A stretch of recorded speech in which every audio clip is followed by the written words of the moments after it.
Кыргызстанда пенсия көбөйөт. Бул боюнча толук маалыматты биздин бүгүнкү чыгарылыштан алсаңыздар болот. Улуттук каналда Аксыз адвокат программасы башталды. Саламатсыздарбы? Акыйкаттык издеп айлаңыз кетсе, адвокат жалдоого чамаңыз чак келбесе, анда Акысыз адвокат программасы сиз үчүн. Үз эфир учурунда байланышып, адвокат менен акысыз камсыз болуп, көптөн бери чечилбеген көйгөйүңүздү мыйзам чегинде чечиңиз. Акысыз адвокат.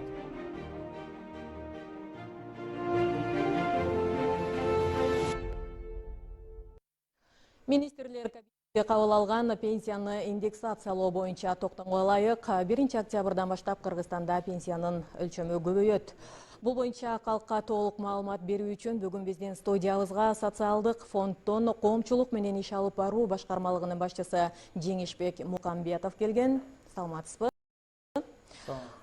Андан тышкары адвокат менен камсыз болуучу биздин телекөрүүчүлөрүбүздү тандоо үчүн студиябызда Кыргыз Республикасынын адвокатурасынын адвокаттар кеңешинин төрайымы Мейил Бегилерова жана юридикалык жардам кызматынын өкүлү Чолпон Бакировалар отурат. Кош келипсиздер. Ал эми суроолорго адвокат Калайнур Батыралиев жооп берет.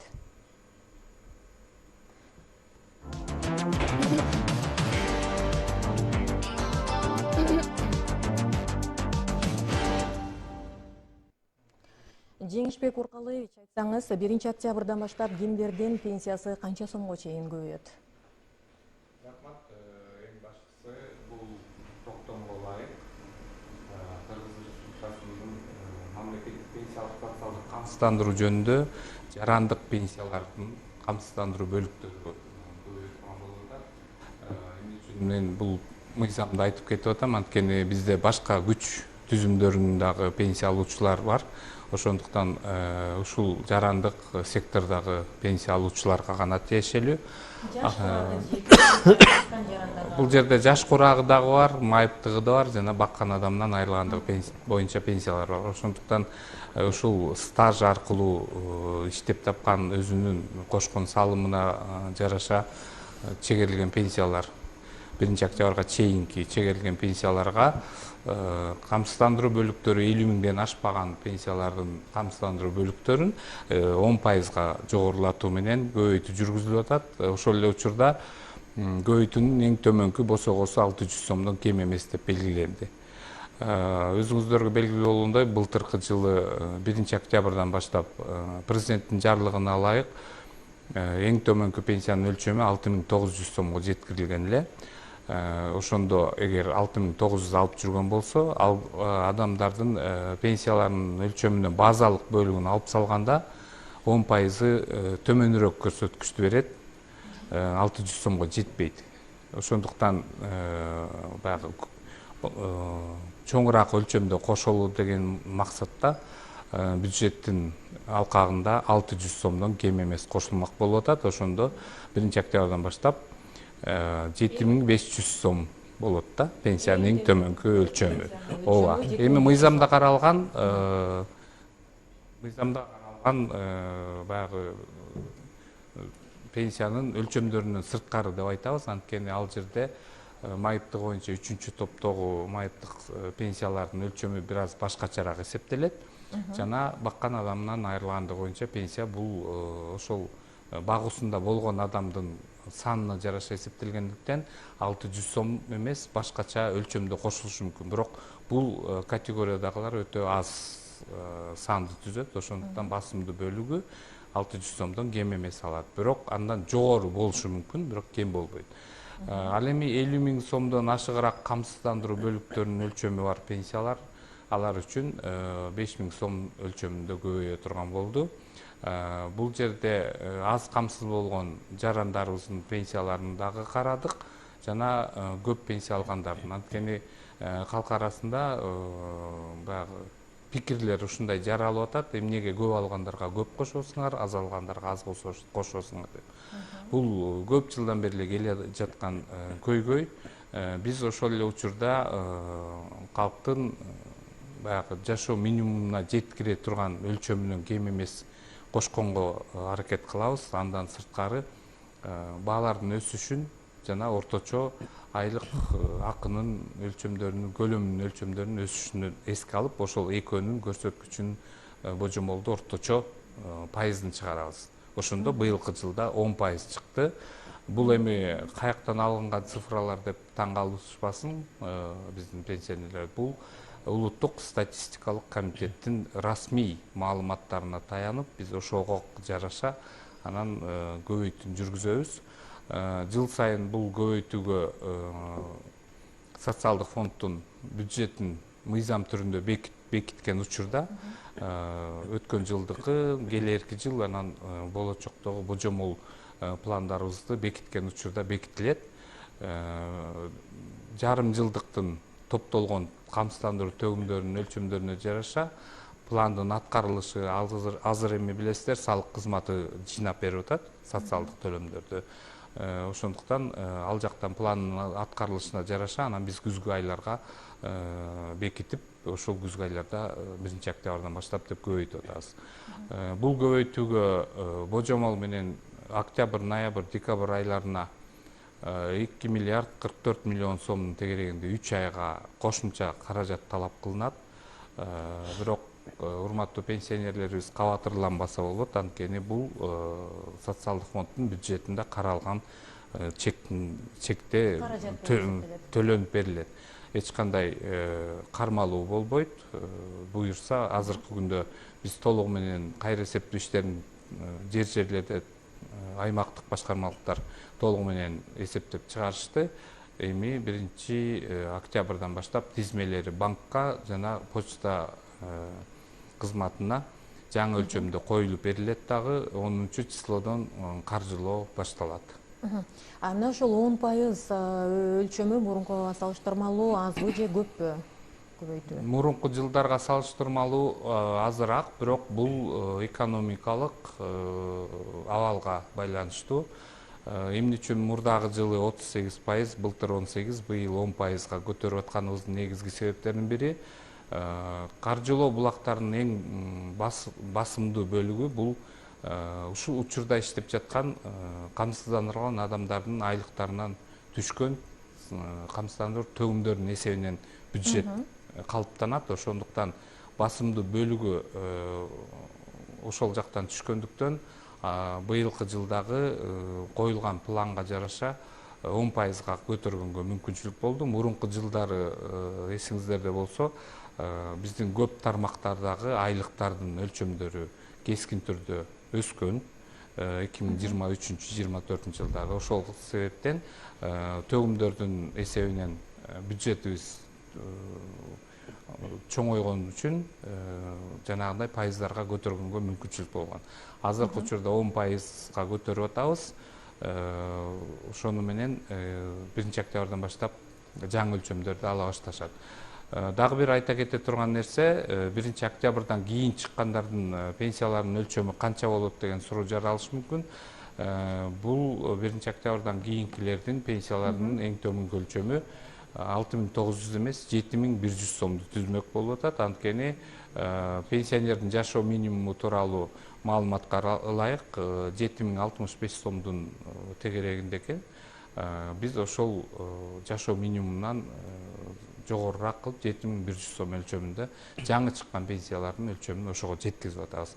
Эгерде пенсияны эсептөөдө базалык бөлүгү жана камсыздандыруу бөлүктөрүнүн суммасы аталган 7100 сомго жетпей калса, автоматтык түрдө бардык мыйзам шарттары аткарылган, талаптар аткарылган шартта стажы жетип, жашы келип, ушундай учурлар толугу менен аткарылса, 7100 сомдон кем пенсия болбойт. Аны жеткирүүнүн булактары бул дагы эле республикалык бюджеттин эсебинен жеткирилип атат. Былтыр дагы 6900 сомго жетпеген өлчөмүн ошо республикалык бюджеттин эсебинен кошуп бергенбиз. Быйыл дагы ошого каражаттар каралып атат. 3 айга азыр божомол менен биз ар бир айда канча адам пенсияга чыгат, канча сом менен чыгат божомолду эсептеп чыгарганбыз. Ошого караганда кошумча 3 айга 1.818.000 сомдун тегерегинде акча каражаты дагы кошумча талап кылынат экен. Бул пенсиялык фонддун каражаттарынын сырткары республикалык эсептен берилгенден сырткары жеткизүүнүн айырмасы катары төлөнүп берилет. Ошондо пенсиянын минималдуу өлчөмү 7100 болот 1-октябрдан кийин чыккандарга. Ал эми 1-октябрга чейин чыккандардыкы 7500 сом болот. Анткени былтыр 6900 алып жүргөндөр быйыл 600 сом кошулса 7500 сом. Түшүнүктүү, биз түзөөдөгүбүз, урматтуу телекөрүүчүлөр, 0505 80 20 60 номерибиз иштеп жатат. Ага WhatsApp аркылуу суроо узатып, же болбосо түз эле байланышка чыгып суроолоруңуздарга жооп алсаңыздар болот. Биз бүгүн 1-октябрдан баштап Кыргызстанда пенсиянын көбөйтүлүшү жөнүндө сөз кылып жатабыз. Пенсияга байланышкан баардык суроолоруңуздарга бүгүн жооп алып калууну мен сиздерге сунуштайм. Анткени социалдык фонддун коомчулук менен иш алып баруу башкармалыгынын башчысы Жеңишбек Мукамбетов бизден бүгүнкү көрсөтүүгө катышып жатат. Кандай гана суроо болбосун бизге WhatsApp аркылуу жазып узатсаңыздар болот. Андан тышкары түз эфирге, түз байланышка чалсаңыздар болот. Пенсия гана эмес, башка дагы укуктук суроолоруңуздардын баарын берип, адвокаттан жооп алсаңыздар болот, урматтуу телекөрүүчүлөр. Андан тышкары өзүңүздөр билгендей, мамлекет кепилдеген юридикалык жардам жөнүндөгү мыйзамдын талаптарына төп келген бизден 2 же 3 телекөрүүчүбүз бүгүнкү көрсөтүүдө тандалып алынып, юридикалык жардам кызматы тарабынан адвокаттын кызматын акысыз пайдаланышат. Биз түз ободобуз. Жеңишбек Уркалович, айтпадыңызбы, сиз пенсиясынын камсыздандыруу бөлүгү 50 000 сомго чейинкилердики 10% кошулат деп. Мына ошол калкка 50% камсыздандыруу бөлүгү деген эмне? Ошол боюнча түшүндүрүп кетсеңиз. Бул эми түздөн-түз ар бир жарандын баягы ишке жарамдуу куракта иштеп тапкан стажына, тапкан айлыгына, андан жүргүзгөн социалдык которумдарына жараша эсептелип чыгарыла турган бөлүгү. Бул башкача айтканда ар бир адам өзү иштеп тапкан бөлүгү деп айтсак болот. Биз 96-жылга чейинки бөлүгүн биринчи камсыздандыруу бөлүгү деп эсептейбиз. Анткени ал убакта камсыздандыруу деген түшүнүк киргизилген эмес болчу. Союз таркагандан кийин 96-жылдын 1-январынан баштап камсыздандыруу принциптерине ылайыкталган, канча төлөсөң ошончо кийин пенсия аласың деген принципке ылайыкталган системанын компоненттери киргизилген. Ошол себептен биринчи камсыздандыруу бөлүгү бул 96-жылга чейинкиси өзүнчө эсептелет дагы. 96-жылдан кийинкиси бул жерде төккөн төгүмдөрүнүн өлчөмүнө жараша болот. 96-га чейинкиси стажын дагы эске алып, орточо айлыгын эске алсак, 96-тан кийинкиси төгүмдөрдүн өлчөмүнө жараша болот. Канчалык төгүмдөр жогору болсо, пенсиянын экинчи камсыздандыруу бөлүгү, демек пенсиянын жалпы өлчөмү, басымдуу бөлүгү ошол экинчи камсыздандыруу бөлүгү болгон үчүн жогору болот. Эмнеге антип айтып атам? Анткени бара-бара биринчи камсыздандыруу бөлүгү жаш курагына жараша, улам жаш пенсияга чыккандардын биринчи камсыздандыруу бөлүгү стажы азайып отуруп, 96-жылга 18 жашка толгондордуку жок эсе болуп калат. Анткени бул 78-79-жылы төрөлгөн жарандарыбыз 96-жылы экинчи камсыздандыруу бөлүгүн гана иштеп баштаган күндөн баштап тапкан болуп калат дагы. Ага чейинкиси жокко чыгып калат. Түшүнүктүү, түз байланыштагы телекөрүүчүбүздүн суроосун угабыз. Саламатсызбы? Биз угуп атабыз, сизди. Саламатсызбы? Саламатсызбы? Сурооңузду айтыңыз, биз угуп атабыз сизди. Мен военный, 97-жылы мен жолдошум военный болчу, полковник, каза болуп калган. Ана мага потери кормильца деп пенсия кесип берген, 5000 сом эле алам. Эмне үчүн военныйлардын пенсиясы көтөрбөйт? Суроо түшүнүктүү, чоң рахмат. Рахмат сурооңузга. Мен башында эле баса белгилеп өттүм эле. Бул мыйзам жарандык коомдогу иштеп стажы менен пенсияга чыккандарга байланыштуу.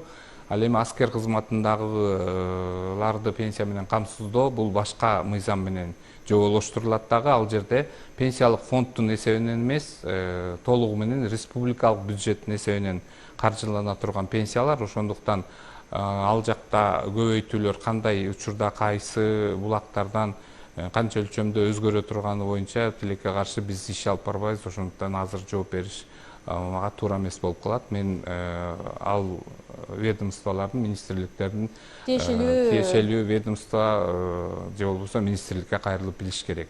Ооба, ал жакта дагы багуусунан ажырагандыгы боюнча мөөнөтүнөн мурда жана выслуга лет деп коет, анысы боюнча же болбосо майыптыгы боюнча аскер кызматын өтөп жүрүп ар кандай кырсыктап калган учурларда пенсия менен камсыздоо каралган. Бирок каржылоо булагы жана эсептелиши бул башка мыйзам менен болот. Кийинки биздин телегөрүүчүбүз бар, суроосун берем деп күтүп атат. Саламатсызбы?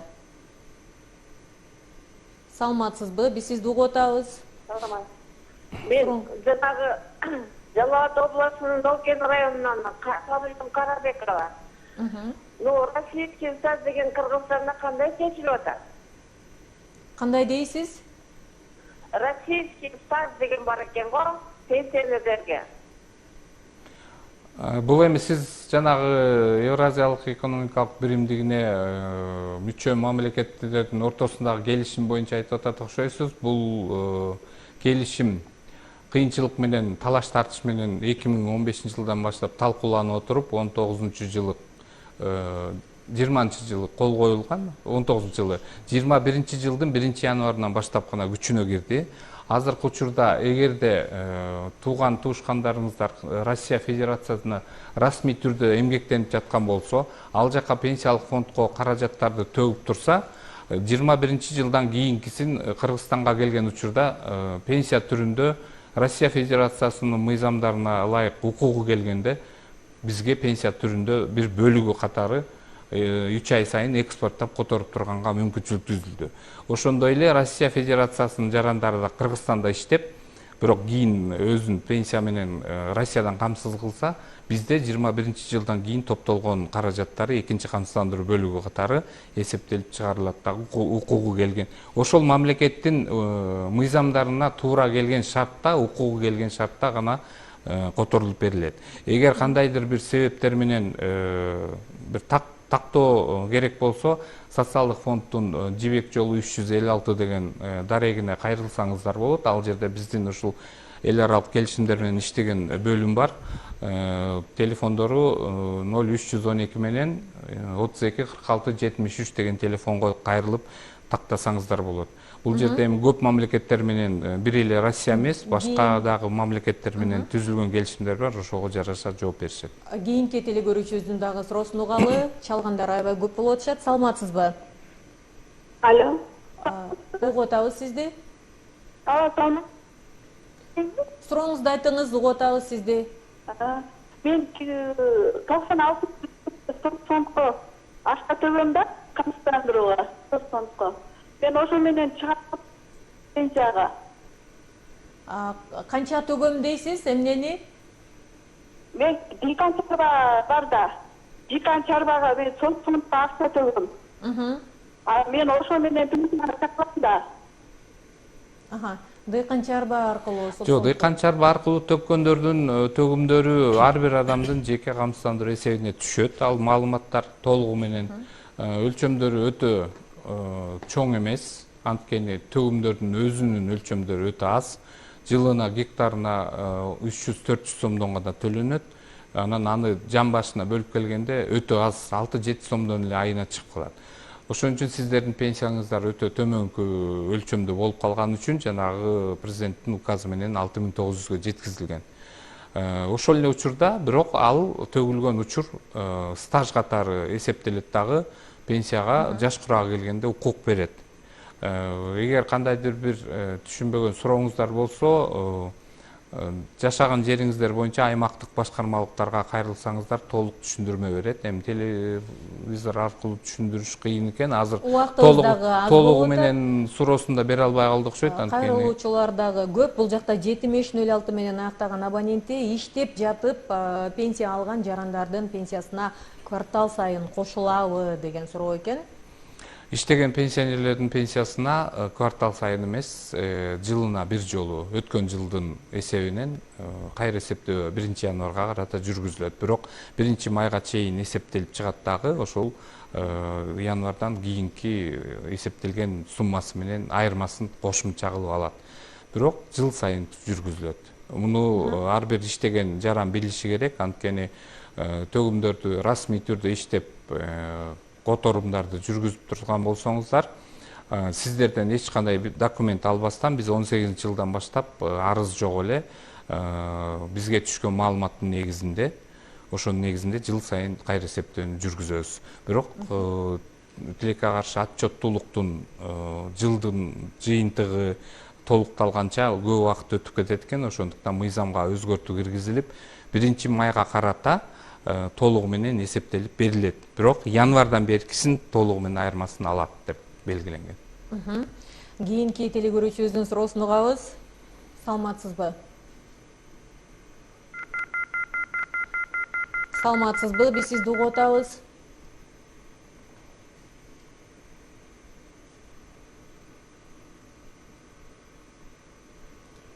Бизде күтүп. Сурооңузду айтыңыз. Биз Ысык областы Аксу районунун Тепке айылынан чыгып атабыз. Атамдын пенсиясы деген болсо 6600 болуп калган да. Негизи 6900 деген. Анан быйыл дагы кошулат деп атат. Анан ошо 900 кошулуп берилет дагы. Эми бул жерде жана мен айтып кетпедимби, мыйзамдын шарттарына каралган талаптарынан сырткары учурлар да бар да. Анан ошол шартты карап көрүш керек. Анткени бизде буга чейин мөөнөтүнөн мурда азайтылган өлчөмдө чыккан пенсиялар бар болчу. Тилекке каршы биз ал статьяларды жокко чыгардык. Эрте чыкпай калышты, 60 жаштан 55 жаштан. Бирок мурдатан кармалып келаткан өлчөмү бул министрлер кабинетинин токтому менен аны кайра ордуна коюу жолдору бар. Ошого ылайык кармалып атышы мүмкүн. Эгер мүмкүн болсо биз менен байланышып тактап берели. 57 66 61 же болбосо 54 33 16 деген телефондорго байланышка чыксаңыздар, пенсиялык иш кагаздарыңыз боюнча карап анан жооп берели. Зыяндуу жакта иштегендер канча жаштан чыгат деген суроолор бир топ келип атат. Зыяндуу өндүрүштөрдө, өтө оор зыяндуу өндүрүштөрдө иштегендер бул ошол жумуштардын жана профессиялардын тизмеси бар. Атайын министрлер кабинети же болбосо өкмөттүн токтому менен бекитилген. Ал жерде ар бир тармак боюнча бөлүнүп бекитилген тизме бар да. Анан ал жакта эгер өтө зыян болсо, эркектер 58 жаштан, эркектер 53 жаштан, аялдар 48 жаштан чыгышат. 10 жыл эрте чыгат да. Эгер жалпы стажы эркектердики 20 жыл, аялдардыкы 15 жыл болсо, анын ичинен кеминде жарымын, башкача айтканда 10 жыл эркектер ошол зыяндуу өндүрүштө иштеш керек. Аялдар 7,5 жылдан кем эмес иштесе, 48 жаштан чыкканга мүмкүнчүлүгү бар. Мындан тышкары экинчи тизме бар. Ал баягы өтө зыян өтө оор эмес, бирок зыяндуу өндүрүштөрдүн тизмеси бар. Ал жакта дагы тармак менен бөлүнгөн. Мисалы үчүн тоо кен тармагы же болбосо саламаттык сактоо, транспорт, ушундай көп химиялык өндүрүш, ушундай көп тармакка бөлүнгөн. Ал өзүнчө бир китеп жыйнак болуп чыгарылган. Ошондуктан ага туура келсе экинчи тизме менен иш берүүчү төлөп берет 63 жашка чыкканга чейинкисин. Ал эми биринчи тизме менен чыккандардыкын толугу менен социалдык фонддун каражаттарынын эсебинен пенсия менен камсыздалат. Анын өндүрүштүктөрдүн тизмесин соцфондко барып тактасаңыздар болот. Же болбосо мекеме ишканалардын ошол кадрлар бөлүмү ошого туура келерби, келбейби, ошону тактап берсе болот. 573 менен аяктаган абоненти жазып атат. Кочкордон жалгыз бой энемен дейт, 5 баланын энеси мен 91-93 жылдары фабрикада иштеген, бирок эмгек китепчем жоголуп кетти. Азыр ден соолугума байланыштуу иштей албайм. 52 жаштамын, мен кантип пенсияга чыксам болот дейт. Негизи былтыркы жылы чоң өзгөрүүлөр кирди пенсиялык системага. 1-июлдан баштап жана мурда пенсияга чыгуу статьялары жокко чыгарылды. Ошол эле учурда толук эмес пенсиялар бар болчу. Ал статьяда жокко чыгарылды, бирок минималдык талап кылынган стаж төмөндөтүлдү. Башкача айтканда, мурда пенсияга, толук пенсияга базалык бөлүгүн алыш үчүн эркектерге 63 жаштан 25 жыл талап кылынса, азыркы күндө 5 эле жыл талап кылынат. Быйылкы декабрга чейин 5 жыл, андан кийин дагы 2 жылдын аралыгында 6 жыл. Ошентип көбөйүп, жаш курагы жеткенде көбөйүп отуруп, 45-жылдан баштап толугу менен 20 жыл талап кылынып калат. Азыр минималдык стаж 5 эле жыл. Ошондуктан бул эжекебиздин иштеген жылдарын архивдик маалыматтар аркылуу тактаса болот. Мүмкүнчүлүгүңүз болсо, райондук башкармалыкка барсаңыз, сизге көмөк көрсөтөт, сурам кат жөнөтүп, кайсы жерде иштеген болсоңуз, ошол жылдарыңыз тагыраак айтып берсеңиз, биз өзүбүз сурам кат жөнөтөбүз дагы, архивдик маалымат алып, толугу менен стажын эсептеп, андан сырткары айта кетүүчү нерсе, көп балалуу апаларыбыздын стажына иштеген убагынан сырткары балдары менен балдарын баккан убагы да кирет. Ар бир балага 3 жашка чейин отурган убагы кирет да. Бул канча баладан жогору? Ал жерде андай 3 баладан жок. Ал көп балалуу деп 5 баланы өстүрүп чоңойткондор, алар 53 жаштан эрте чыгат. Стажга келгенде бир баласы болсо деле ошол баласын баккан убагы эсепке алынат, 3 жылдан ашык эмес. Жалпысынан алганда 5 баласы болсо деле 9 жылдан ашык биз камсыздандыруу стажын ала албайбыз. Бирок ошого кошумча иштеген убагы болуш керек деген талап бар. Ошого кошумча 9 жылды биз кошуп беребиз. Ошондо бул эжекебиздики эгер балдары менен иштеген убагы тастыкталып калса, анда пенсияга чыкканга 5 жыл менен укугу бар, 58 жаштан.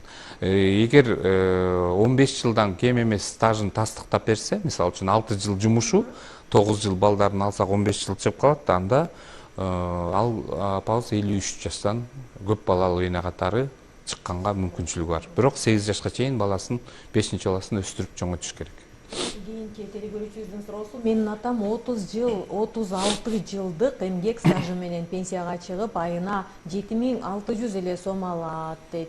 Эмнеге мындай аз? Бул жерде көп көрсөткүчтөргө байланыштуу да, баягы Канча сом айлык алып, ооба, анан көпчүлүгүнүн баягы союз таркаган убактан кийинки стаждары жокко эсе, болгону жана үлүш жери менен чыгып аткандардын саны көп.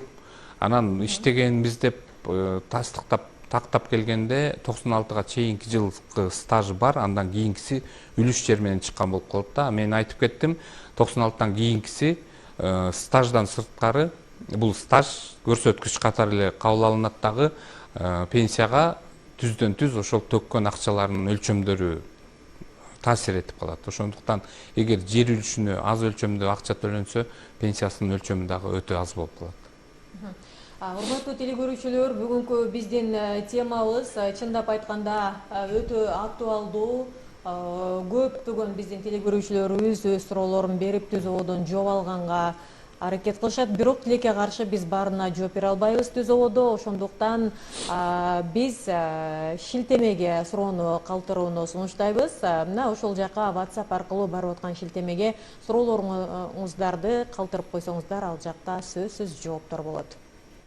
Акысыз адвокат программасына WhatsApp аркылуу кайрылганда, сизге автоматтык түрдө шилтеме келет. Мына ошол шилтемеге кирип, анкетаны толтуруңуз. Андан соң сурооңузду толук жазып, жөнөтүп, шилтемени сактап коюңуз. Сизге тез аранын ичинде юридикалык жардам кызматы жооп берет. Биз түз ободобуз, урматтуу телегөрүүчүлөр. Кийинки бизден түз байланышка чыгып аткан телегөрүүчүбүздүн суроосун укканга аракет кылабыз. Саламатсызбы? Биз сизди угуп атабыз, саламатсызбы? Алло, саламатсыздарбы? Сурооңузду айтыңыз. Мен деген апрель айында пенсияга чыккам. Өзүм батыр энемин. Анан минимальный пенсия негизи 6900 да. Анан 6900га батыр эненин 1,5 сому кошулатпы же кошулбай эле ошол 6900 менен чыкмак белем. Көп мындай суроолор болгон. Былтыркы жылы биз жана 6900 сомго жеткизилди деген учурда батыр энеге белгиленген үстөк төлөм дагы ошол көбөйтүүнүн ичине кирип калган. Анткени туура түшүнүңүздөр, Бул республикалык бюджеттин эсебинен каржылана турган пенсиянын 2 бөлүгү тең ошол жактан келип аткандан кийин аны өзүнчө кайра үстүнө кошуп бергенге каржы министрлиги эсептери менен туура келбей калып атат. Анткени бул 6900-гө жеткизип аткандагы республиканын бюджеттин эсебинен жана үстүк төлөмдөр да кошулуп бир эле каржылоо булагы болгондуктан ошол 6900-гө жеткизилген. Туура түшүнүңүздөр, анткени мындай суроолор көп болгон. Биз каржы министрлигине чейин кат менен кайрылганбыз, бирок тилекке каршы бул ушул бойдон жанагы жарлыкта кандай көрсөтүлсө, ошол жерде да жазылган. Үстөк төлөмдөр кошулуп эсептегенде 6900-гө жеткирилсин деп. Ошондуктан биз жарлыкты аткарып төлөп берип атабыз. Биз түзүү одобуз, урматтуу телекөрүүчүлөр, ОТРКнын акысыз адвокат программасында бүгүн 1 октябрдан баштап пенсиянын көбөйтүлүшү жөнүндө сөз болуп жатат. Мындан ары Кыргызстандагы минималдуу пенсиянын өлчөмү 7100 сомду түзөт. 1 октябрдан кийин пенсияга чыккан жарандарыбыз үчүн, ал эми буга чейин пенсияга чыккан жарандарыбыз үчүн ал сумма 7500 сомду түзөт. Бул багыттагы суроолоруңуздарды түзүүдө берип, же болбосо WhatsApp аркылуу дагы узатсаңыздар болот. Кийинки биздин түз байланышка чыккан телекөрүүчүбүздүн суроосун укканга даярбыз. Саламатсызбы? Биз сизди угуп атабыз. Саламатсызбы? Саламатсыздарбы? Сурооңузду айтыңыз. Менин мамам 71 жашта, анан 73-жылдан 93-жылга чейин медицина тармагында эмгектенген, анан ошол трудовой книжкасын жоготуп алышып, анан кийинки эле биякта кароочу болуп иштеген 5 жылдык менен эле чыгып калганда, анан ошол 20 жылдык стажы жокко эсе болуп калабы, ошону кандай кылып кайра нечи керек, ошону түшүнүп атасыздарбы? Сурооңуз түшүнүктүү болду. Бул жерде көп учурда ушул орточо айлыкты менен стажды алмаштырып алган туура эмес пикирлер көп да. Апаңыздын иштеген учурун биз жокко чыгара албайбыз. Ал архивдик маалыматтын негизинде алынат. Буйруктардын негизиндечи, мисалы үчүн мынчанчы жылы ишке киргип, мынчанчы жылы иштен бошогон деген буйрук болсо, биз аны үзгүлтүксүз эсепке алабыз. Ал эми башка маселе, акыркы 5 жылдыгы деген бул ошол учурдагы пенсияга чыгып аткан учурдагы мыйзамдын талаптарына ылайык болчу да. Мисалы үчүн акыркы 96-жылга чейинки 10 жылдын аралыгында каалаган 60 ай катар менен алынган орточо айлыкты эсептөө үчүн айлык акысы алынат деп. Андай учурлар бар. Бирок тилекке каршы азыркы күндө ал статья толугу менен жокко чыгарылып, азыр орточо эсеби менен чыгарылган айлыктан гана эсептеп чыгарып атабыз. Кайра башка убагын алып келип караганга мүмкүнчүлүк берилбейт. Анткени каалоосу менен пенсияга чыккан учурда мүмкүнчүлүк берилет. Каалаган 60 айын 15 жылдын 10 жылдын ичинде тандап алып келсе болмок да. Анан эгер акыркы жылдарын алып келип алып, азыраак айлык менен чыгып калдым дегенде, биз азыр аны кайра караганга мыйзамда жол бербейт. Анын үстүнө ал 23-чү беренебиз жокко чыгып кеткен. Орточо айлык азыр пенсияны эсептөөнүн шарттарына киргизилди. Кандай учурда канча сом менен эсепке алынып, канча пайызда стажы эсепке алынат деген. Нарындын Кочкор районундан жазып атат. 47 мен мамлекеттик мекемеде иштейм, 15 жылдык эмгек стажым бар. 5 бала менен канча жашымда пенсияга чыксам болот дейт. 5 бала менен 5-чи бала 8 жашка чейин өстүрүп чоңойткон энелер 53 жаштан чыга аласыз, 15 жылдан кем эмес стаж менен. Эгер бийик долу шартта жайгашкан аймагында иштесеңиз, жашасаңыз, анда 45 жаштан чыкмаксыз 3 бала менен 8 жашка чейин өстүрүп чоңойтсо. Мен түшүнгөнүмө караганда бул айыл бийик долу шартта жайгашкан аймакка кирбейт окшойт да. Анткени кирсе, демек 45 жаштан мурда эле чыкмак да. Бул жакта ошол 45 жашка байланышкан суроо бар экен. Тоолуу Ысык көлдүн Тоң районунда жашап жатам дейт. Биздики бийик тоолуу эмес, бирок барууга кыйын. Ортодо жашайм дейт. Жашым 50-гө чыгып калды. Анан соцфондко кайрылып жооп сурасам, ушуга чейин так жооп бербей жатышат дейт Тоң району. Бул жерде мыйзамдын биринчи талабы бул жаш курагынын жетиши. Анан экинчи талабы бул ошол аймакта жашап иштеш керек да. ошондо зыян, ден соолукка зыян келгендиги үчүн деп анан эрте пенсияга чыгышат. Мисалы үчүн 45 жаштан бийик толдо 50 аялдар 50 жаштан, ал эми эркектер 55 жаштан. Ошол эле учурда барууга кыйын зоналар деп дагы бир тизме бар айылдардын. Ал жерде 60 жаштан эркектер, 55 жаштан аялдар 3 жыл мурун пенсияга чыгышат. Эгер ошол жерде 20 жылдан кем эмес, эркектер 25 жылдан кем эмес иштеп жана жашаса, бир эле жашаган үчүн пенсия берилбейт. Ушуну эсиңиздерге тутуп коюңуздар. Эгер стажыңыздар жок болсо, тилекке каршы социалдык фонд сиздерге пенсия чегерип бере албайт. Анткени биздин мыйзамдын негизги максаты, багыты ошол стаж төккөн камсыздандыруу төгүмдөрү болгон учурда гана пенсия менен камсыздоо. Эгер андай шартка туура келбей калса, анда 60-ка чыкканда аялдар жана 65-ке чыккан эркектер социалдык жөлөк пул, жана социалдык камсыздоо жана миграция министрлиги тарабынан мамлекеттик бюджеттен жөлөк пул алышат. Биздин уже телегөрүүчүлөрүбүз урушуп башташыптыр. Качан сурообузга жооп алабыз, кабыл аласыңар качан деп биз сизди угутабыз. Биз түз байланыштабыз. Урматтуу телегөрүүчү, сиз кошулдуңуз, саламатсызбы? Сурооңузду айтыңыз. Студияга чоңойтуп коесуздарбы? Жакшы угулбай атат. Биз сизди угутабыз, эми айтсаңыз сурооңузду. Алло. Угутабыз, айта бериңиз. Мен 82-де карыям болам. Ушу 80ден өткөн карыяларга 10% кошулабы. Биздин бир эле алгандарыбыз 5-10 миң. Анан калуу жердин баардыгы мен чыгып барып фильм болуп атат. Биз жетпей атпай пенсиябыз. Эмне кылабыз? Эми пенсиянын өлчөмүн тийиштүү деңгээлде камсыз кылууга аракеттерди социалдык фонд жасап атат. Бирок социалдык фонд социалдык камсыздоо жаатында иш алып барбайт.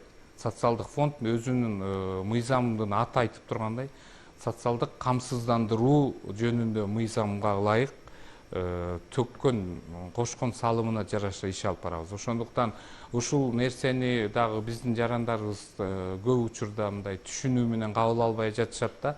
Камсыздандыруу деген сөз бул жанагы өзүн-өзү камсыздандыруу. Турак жайды, же болбосо автоунааны камсыздандырган сыяктуу эле келечектеги пенсияны өзүңүз жашыңыздан иштеген убакта ачык айрым иштеп көргөзүп айлык акылынан төгүмдөрдү төлөп туруңуздар деген чакырыкты биз дайым айтып келебиз. Бир сөз менен айтканда, эгер жаран көп пенсия алгысы келсе, карыган кезде жаш кезинде көп иштеп, социалдык камсыздандыруу төлөмдөрүн көп төлөш керек. Ооба. Түшүнүктүү болду. Бул жакта майыптыгым үчүн экинчи топтогу 7500 сом алам. Ошондо мага октябрдан баштап канча сом кошулат дейт. 7500 сомго 600 сом кошулат. Анткени булардын камсыздандыруу бөлүгүн 10% көтөргөндө өтө төмөн 200-300 сом тегерегинде эле болуп калат. Ошондуктан биз 600 сомдон кем эмес кошуп беребиз. Демек, сиздин пенсияңыз 8100 сомго көбөйөт экен. Урматтуу телегөрүүчү, биз экинчи линиядагы биздин телегөрүүчүбүздүн суроосун укканга даярбыз. Саламатсызбы?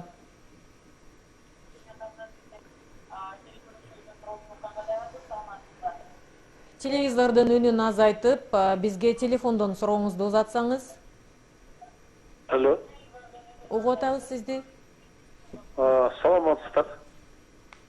Сурооңузду айтыңыз. Бүгүнкү ушу сиздер өткөрүп аткан передача абдан актуальный да. Ушул эми передачалар байма-бай болсо элге абдан пайдалуу болот. Рахмат. Ушул багытта суроо беребиз деген адамдар аябай көп. Анан мынакей азыр Жеңиш мырзага абдан чоң рахмат. Министр жооп бере турган жооптун баары берип атат ушул жерден. Бул жигит абдан өзү мындайча билимдүү, тажрыйбалуу адам. Ачыгын айтыш керек. Ооба, биз дагы билебиз. Чоң рахмат. Жеңиш, мен бир нерсени айткым келет да. Мына бүгүнкү күндө айтып атасыз, пенсия көтөрүлүп атат деп атасыз. Рахмат, көтөрүлүп атат. Бирок ошентсе дагы айыл жериндеги механизаторлор, малчылар, ошондой эле суатчылар деген өңдүү өз кезегинде мына айтканда азыраак эмгек акы алгандар күнгө күйүп суукка тоңуп азабын тарткан адамдардын бүгүнкү күндө пенсиясы өтө төмөн. Мына бүгүнкү күндө ушул маселени кантип отуруп келатабыз? Шуга мындай айтканда бир теңдештирүү керек. Себептери жана өзүңүз айтып аткандай 50 миң сомдон ашыгыраак алгандарга менимче баягы пенсиясына кошумча кошпостон ошол мындайча каралган суммадан жанагы айтылып аткан аз баягы пенсия алып аткан адамдарга мындайча эсептеш керек эле. Ушул багытта бир соцфонд эмне аракеттер жасап атасыздар? Чоң рахмат Рахмат, сурооңузга чоң рахмат, пикириңизге да чоң рахмат айтам. Ооба, чындыгында теңдештирүү системасы менен биз көп жыл көбөйтүп келдик. Аз алгандарга көп, көп алгандарга аз. Кээ бир жылдары көп алгандарга кошпой да койдук. Бирок ошол эле учурда биздин негизги принциптерибиздин бири, мен айтып аткан жана камсыздандыруу принциптери тебеленип калып атат да. Биз бир жагынан айтып атабыз, акчаны канчалык көп төксөңөр ошончолук көп пенсия аласыңар деп атабыз. Ошол эле учурда көбөйтүүгө келгенде төккөн акчасынын өлчөмүнө жараша эмес, анын төккөн акчасын башка адамга бөлүштүрүп коюп атабыз да. Бул жагынан бир аз адилетсиздик болуп калып атат. Ошондуктан биз жанагы көбөйтүүнүн чечимдерди кабыл алаардан мурун ушул жактарын ар тараптуу карап, анан иш алып барып атабыз. Ооба, сиздин айтканыңыз боюнча мына мурдагы жылы 30 миңден ашкандарга бир тыйын кошулган эмес. Анда да биз көп кагуу каргышты угуп аттык, чынын айтайын. Анан ошол эле учурда ал адамдардын төккөн акчасынын эсебине, мисалы үчүн учурдагы көп пенсионерлер, балким бир адам 20 адамдын пенсия менен камсыздап атат да. Анткени ал айлыгынан ошончолук көп төгүмдөрдү жүргүзүп атат. Ал эми ошол эле учурда айыл чарбасынан жер үлүшүнө айына 7 сом төлөп коюп, кайра 7000 сом алып аткандар бар да. Бул жерде дагы мындай теңсиздик болуп калып атат. Ошондуктан ушундай ар тараптуу карашыбыз керек да. Эми бул жалпы мамлекеттин милдети го. Ошон үчүн биз бир нерсени кылаардын астында толук анализ жүргүзүп, андан кийин гана эсептердин негизинде чыгарып, анан эки тараптын тең кызыкчылыктарын камтыганга аракет кылып атабыз. Акыркы жылдары ошондой эле темпте келе атабыз. Буюрса келечекте мен ойлойм, былтыркы жылдан баштап кабыл алынган чечимдер бул ошол жакырчылыктан чыгаруунун дагы бир немеси, каражаттары катары кабыл алсак болот да. Анткени мурда 2000 сом алган адамдар бар болчу. 1000 сом, 1500 сом алган пенсиялар бар болчу. Азыркы күндө Кудайга шүгүр 7100гө жеткизели деп турабыз. Ал эми мурун алып аткандар 7500 болуп атат. Азыр пенсиянын орточо өлчөмү кайра эсептөөдөн кийин жана жогорку алган, төмөн алгандардын эсеби менен 11400 сомго жетип калат да 1-октябрдан баштап. Биз мурунку жылдары пенсиянын жана пенсионердин жашоо минимумуна төмөн алгандардын саны 85-90% түшчү да. Мисалы үчүн азыр 7100дөн төмөн алгандын ошондо басымдуу бөлүгү ошондой пенсия алчу да.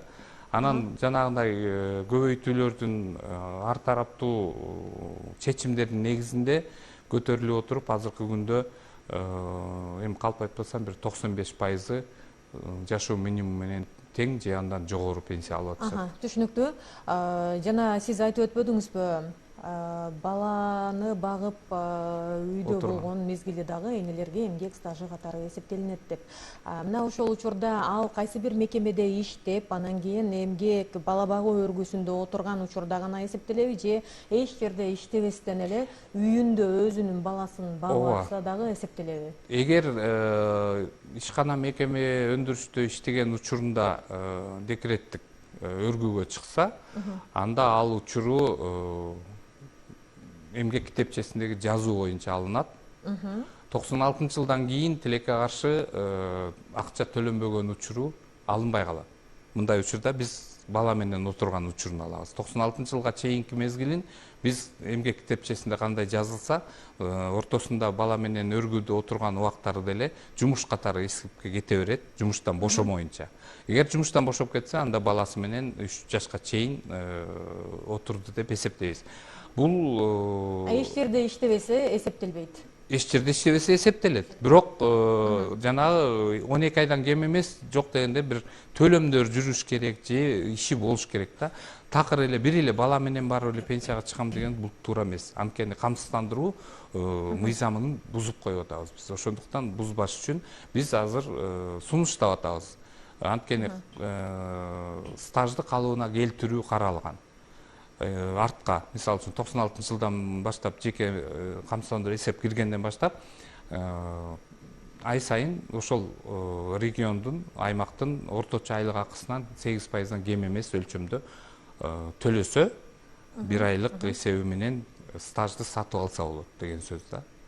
Эгер өзүн 12 айга камсыздап койсо, калган балдары менен жана биз айтып атпайбызбы, кесиптик окуу жайларында, орто атайын орто окуу жайында же жогорку окуу жайында окуса, бул убактары дагы стажга кирет. 99-жылга чейинкиси.